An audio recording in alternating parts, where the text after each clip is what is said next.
حضرت عبداللہ بن عتیق کہتے ہیں میری پنڈلی ٹوٹ گئی تھی، تو نہ تو اس دور میں پلستر ہوتا تھا، نہ آپریشن ہوتا تھا، اور نہ ہی چڑھانے والا بابا ملتا تھا، یہ کام تو تھے نہیں۔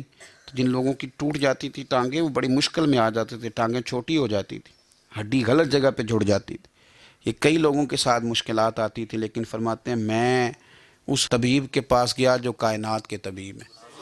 یہ روایت آپ کو بخاری مسلم میں ملے گی۔ حضرت عبداللہ ابن عتیق کہتے ہیں جا کے حضور کے سامنے میں نے اپنی ٹانگ کو رکھا، نبی پاک نے اس پہ دست کرم پھیرا، میرے رب نے شفا عطا کر دی۔ حضرت اسید ابن حضیر رضی اللہ تعالیٰ عنہ فرماتے ہیں ساری عورتیں مجھے کالا کہتی تھیں، میرا رنگ کالا تھا، بھولے آدمی تھے سیدھے سادے، جا کے دروازہ رسول پہ کہنے لگے حضور عورتیں کالا کالا کہتی، محلے کے بچے تنگ کرتے ہیں، کرم نوازی کریں۔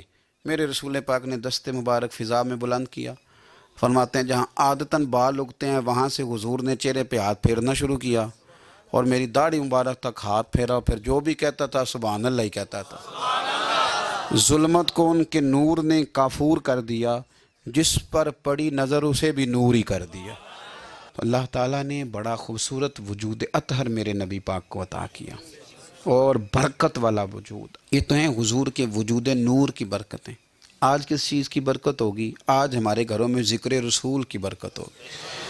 ہمارے ایک بہت بڑے عالم گزرے ہیں پاکستان میں، سید ابو البرکات شاہ صاحب، مفتی اعظم پاکستان تھے، اور یہ اعلیٰ حضرت بریلوی کے خلیفہ تھے، اور یہ اہل سنت میں مواحد اور خوبصورت ہستی تھی کہ جن پر سارے علماء بڑی آسانی سے گردن رکھ دیتے تھے، کہتے تھے سید صاحب جو کہہ دیں گے وہ حرف آخر ہے، سب مانتے تھے۔ آپ کو پتہ ہے جب انسان کی آخری عمر آتی ہے تو پھر وہ چیزیں تلاش کرتا ہے جس کی اس کی آخرت کی منازل آسان ہو۔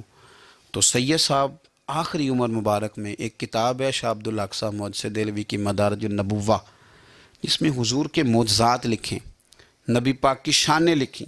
آخری عمر مبارک تھی، وہ چارپائی پہ لیٹے رہتے تھے، صاحب فراش تھے، علیل تھے، تو وہ لوگوں سے کہا کرتے تھے کہ مجھے نا وہ نبی پاک کے معجزات سناؤ، اس سے میرا دل ٹھنڈا ہوتا ہے۔ وہ کتاب لے آؤ مدارج النبوہ، میرے پاس بیٹھ کے پڑھو، تم جب حضور کے معجزات کا ذکر کرتے ہو تو اللہ تعالیٰ میرے دل کو سکون عطا کرتا ہے۔ تو یہ حضور کے فضائل، خصائل، شمائل، نبی پاک صلی اللہ علیہ وسلم کی عزت کا، حضور کے اکرام کا، معجزات کا تذکرہ، یہ مومن کے دل کا قرار ہے۔